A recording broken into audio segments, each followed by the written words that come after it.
We are honored right now to bring in U.S. Senator Gary Peters on the Oakland County Megacast. Senator, where do you want to start? So much to talk about today. There is so much. I'll defer to you. Whatever you'd like to talk about, whatever folks want to hear. Look forward How to it. about we start off with COVID relief? Where do things stand there in D.C.? Any movement at all? Well, there's some movement. There's discussions going on, so I'm cautiously optimistic. There's no question that we need to do more to get through this crisis. We came together in a bipartisan way with the CARES Act several months ago, which put much needed relief into the economy and helping families to make sure that unemployment was expanded and had an opportunity to help people who were laid off for no fault of their own and needed to keep a roof over their head and food on the table. Also, I fought to make sure we had help for small businesses that are absolutely critical for our economy. And any hope that we have to have the economy recover as quickly as possible is completely dependent on making sure that small businesses survive. They are the engines of growth. But we also have to help our state and local governments that are seeing a significant drop in revenue and yet need to continue to provide resources as well as health providers. It's a long list. CARES Act was important, but clearly this pandemic is lasting a whole lot longer than any of us would like, and we need to continue to provide support. I believe we need to continue to help folks who find themselves unemployed. We're also going to need a little longer runway to help small businesses. Depending on the industry you're in, some businesses have been able to recover a lot quicker than others, and we need to help those smaller businesses in particular that may have a hard time going forward, and our local government. So, the House passed a version, the HEROES Act, several months ago. Unfortunately, the Republican leader, Mitch McConnell, wouldn't take it up, wouldn't start any kind of substantive negotiations. Here we are, and we've still have a ways to go. Hopefully, we'll get that done in the next few days. I know the House has put together another proposal to send to the Senate, and hopefully the Republican leader will allow us to work on that. U.S. Senator Gary Peters with us today on the Oakland County Megacast, all throughout the local area on a variety of various media outlets, as well as on the Facebook page of the West Bloomfield School District. Senator Peters, earlier this month, you and the Homeland Security and Government Affairs Committee had released a report detailing results of the investigation into some of the operations of the United States Postal Service. Can you give us an update on that information and what has been found and what actions may be taken at the federal level to support the Postal Service and their continued efforts going forward as we're in the thick of election season? Absolutely, and actually, what the investigation did was confirm what we were hearing. Around mid-July, I started to get complaints from all across the state of Michigan. People were complaining about mail delivery delays. They wondered what was going on, and it was the number. It's not unusual for me to have folks contacting my office about mail delays, but there was just this massive spike in that across the state, particularly in southeast Michigan. I reached out to the men and women who care deeply about delivering mail on time, our letter carriers, our postal workers, our mail handlers. These are professionals that go to work every day and take great pride in delivering the mail on time. And they were telling me that new policies that were put in place by a new postmaster general was having the impact of slowing down mail. And it was frustrating them. They were seeing mail pile up and were told to go home, don't worry about moving it out, which is different than what they are used to, where you always move the mail out. And so we asked a lot of questions, forced the Postmaster General to answer those questions.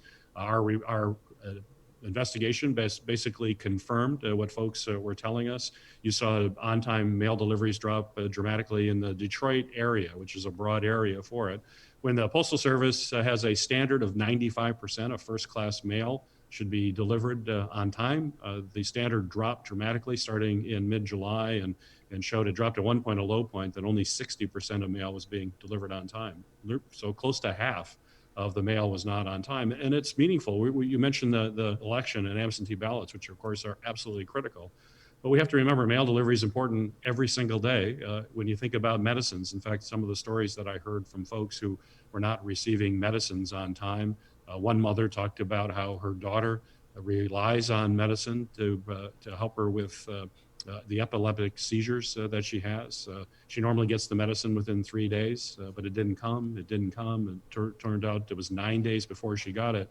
But it had tragic consequences because her daughter was afraid that she wouldn't have the medicine. She started to reduce the dosage, which is something you shouldn't do. And clearly it caused problems for her. She ended up suffering a seizure and was hospitalized. So you think about how important the Postal Service is, from medicines to making sure people get paychecks and benefit checks and pay their bills on time. Small businesses need to get that out. It was having a major impact.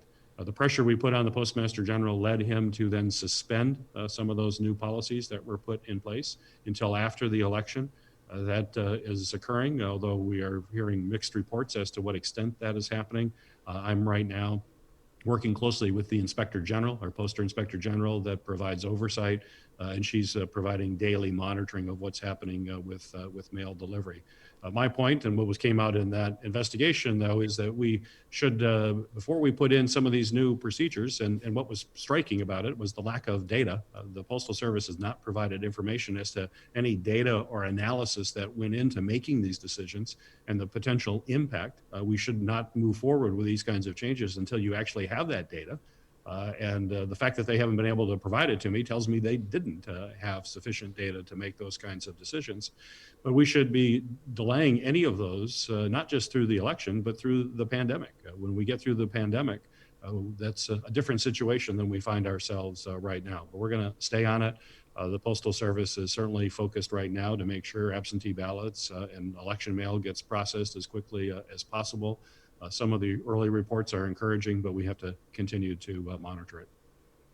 Senator Peters with us here on the Oakland County MegaCast. We are 6 months into this crisis. And after the display that we saw last night in the debate, it seems like there is so much division in Capitol Hill, in D.C. How confident should the American people be in our elected leaders to continue to see us through this crisis?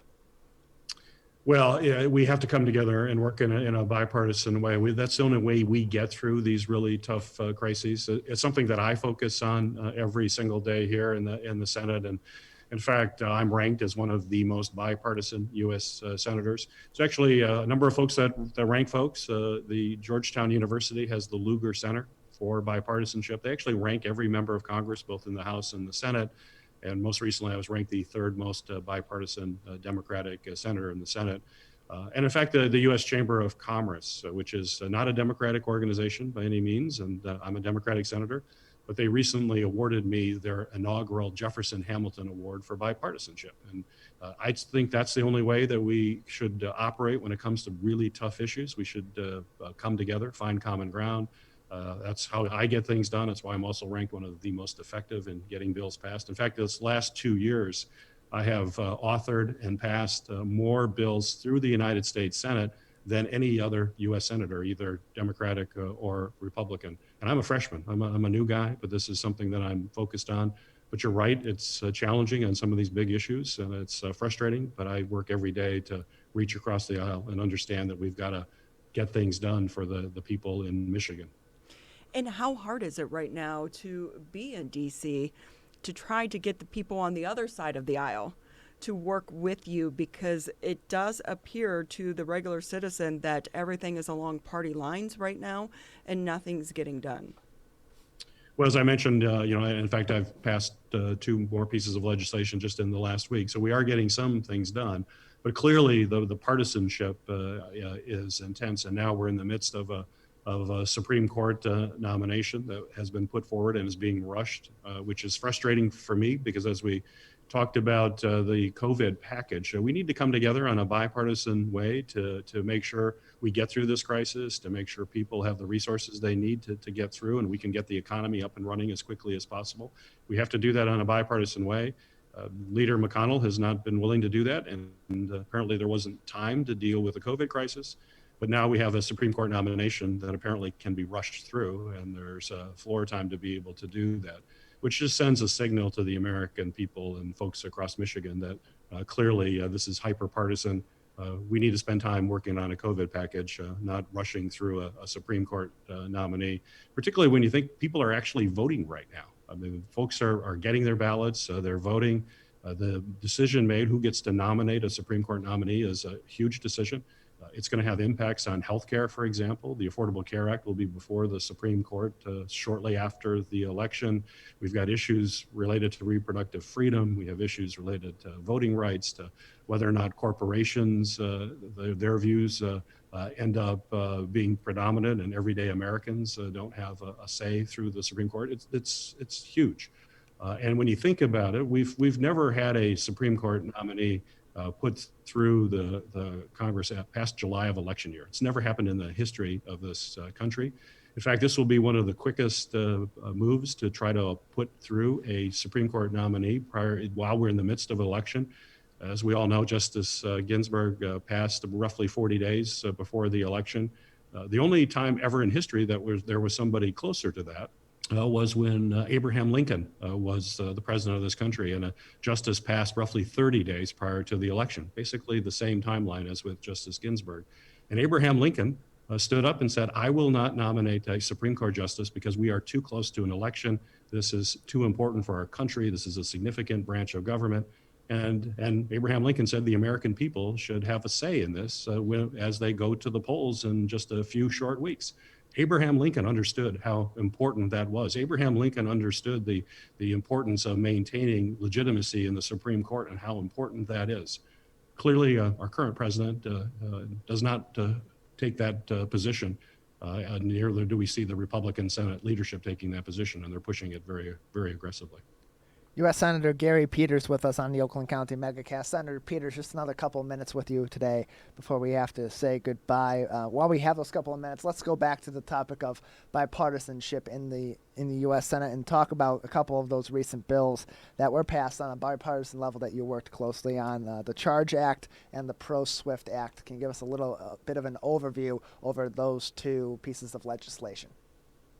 Well, actually, I'll mention one in the time constraint here. The Pro-SWIFT Act actually deals with the ability for us to better predict space weather events, which are actually significant. In fact, just earlier, about an hour before being with you right now, we had the administrator of NASA who talked about that bill and how important it is for us to protect astronauts and missions going forward, as we continue to move forward and are going to the moon, eventually to Mars, as well as our International Space Station. But in addition to the space program, people aren't aware of space weather. These are mass coronal injections of particles from the sun. They play havoc with communication systems. They can play havoc with electrical systems. This issue came to my attention from folks at the University of Michigan. We have one of the top heliophysics departments in the country. And if a large storm occurs, which they do occur, so it's not if, it's when, it can impact the Earth and actually have the impact of shutting down the electric grid widespread all across the country. In fact, Lloyd's of London estimates that if a large storm occurs, like we had back in the early 1800s, it could cause trillions of dollars of disruptions in our economy. Trillions, massive disruptions, power outages that could last for months. I mean, just think of New York City without power for months, what that could mean. So it's a significant issue. My legislation that I worked in a bipartisan way to get through will now allow us to better predict these storms and then be able to deal with them. These are catastrophic, and now we're leaning into it. And I was pleased to have certainly the comments from the administrator of NASA to say how important this legislation was, and it's important we're thinking ahead. We need to think before disaster strikes to be able to prevent it and to deal with it, not afterwards. And if we wait and we ignore these, it will be potentially catastrophic to our country. We like to try to think that in this crisis, we have improved some things. From your standpoint, what do you think has been a benefit that's come out of the crisis that has improved our country and may stick around post-pandemic? Well, I think it's highlighted something that we absolutely have to fix. Last year in Homeland Security Committee, as the ranking Democrat, the top Democrat, I had my committee staff do another investigation and a report on drug shortages. Right now, and at that time, we faced drug shortages in this country. Hospitals often every week have to determine which drugs aren't they going to be able to get.